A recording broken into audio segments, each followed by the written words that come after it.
CMে মই এটা শব্দ কলো আপোনাক চাবচোন কিয় উৎপাত কৰিছে বুলি কলো হা এটা যেতিয়া আমি এডজৰ্নমেণ্ট মোচন হল এডজৰ্নমেণ্ট মোচনটো এটা আল্টিমেটামলৈ লৈ যাব লাগে ৰিপ্লাই দিয়াৰ পিছত হেতুত স্যাটিসফাইড হয় নহয় এটা মন্তব্য মোৰ ফালৰ পৰা থাকিব লাগিছিল হেতু কোৱাৰ আগতে CMে জাপকে উঠি পেলাই যেনেকৈ অখিল গগৈ কৈ থাকে কি আছে সেটো স্প্ৰিং লগা নিচিনা CMক পটককে উঠি তিৱাৰী কমিশনখন দি দিলে কিন্তু তাৰ আগত অধ্যক্ষই জাপ ক'ব লাগিব এনাউন্স কৰিব লাগিব নাও আইটেম নাম্বাৰ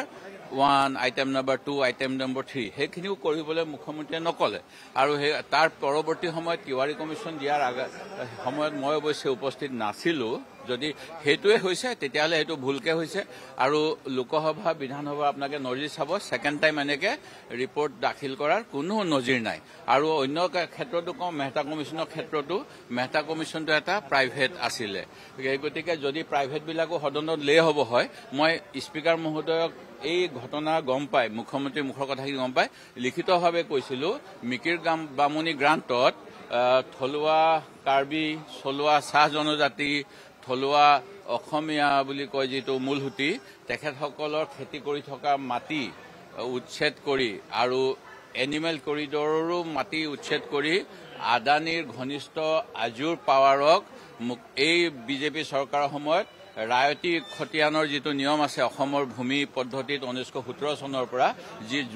আমাৰ এখন ল্যান্ড পলিচিটো আছে নাঙলজাৰ মাটি তাৰ অৰ্থাৎ যিসকলে খেতি কৰি থাকে তেওঁলোকে প্ৰথম অগ্ৰাধিকাৰ পাব পাৰে সেইখিনি বাতিল কৰি জমিদাৰৰ পৰা মাটি কাঢ়ি লোৱা হৈছিল আকৌ জমিদাৰক দিয়া হ'ল আৰু সেই জমিদাৰৰ পৰা চৰকাৰে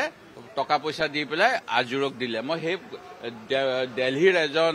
প্ৰফেসৰ আৰু অন্যান্যসকলে দিল্লী ষ্টাডি গ্ৰুপে এটা এনকুৱাৰী কৰি গৈছিলে মই সেই প্ৰতিবেদন দাখিল কৰিব লাগে বুলি কৈছিলো হেতুও নকৰিলে আৰু তিৱাৰী কমিশনৰ ৰিপৰ্টটো ইতিমধ্যে উপলব্ধ হৈ আছে আৰটিআই কৰি বহুতে পাইছে দিল্লীত এটা অৰ্গানাইজেশ্যনে হেতু ৰাখিছিলে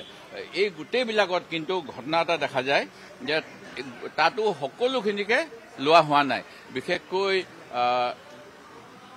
যাক বিজেপিৰ মুখা বুলি কোৱা হয় অটল বিহাৰী বাজপেয়ী ডাঙৰীয়া তেখেতে নিৰ্বাচনৰ প্ৰাক মুহূৰ্তত কি কথা কৈছিল অসমত উত্তেজনামূলক কথা কৈছিল নেকি সেই কথাবিলাক তাত উল্লেখে নাই হেগতিকে বোধ কৰো আগৰ চৰকাৰসমূহে ভাবিলে যে এইবিলাক সম্পূৰ্ণ যিমানখিনি আহিব লাগে অহা নাই হেগতিকে কিজানি খুব বেছিকে ইয়াৰ ওপৰত লোৱা নাছিলে কিন্তু মুখ্যমন্ত্ৰীৰ বিশেষ এজেণ্ডা থাকে তেখেতে নিজৰ এজেণ্ডা পুৰাবলৈ নিয়ম ভাঙিও কিছুমান কাম কৰি আছে যেটো কথা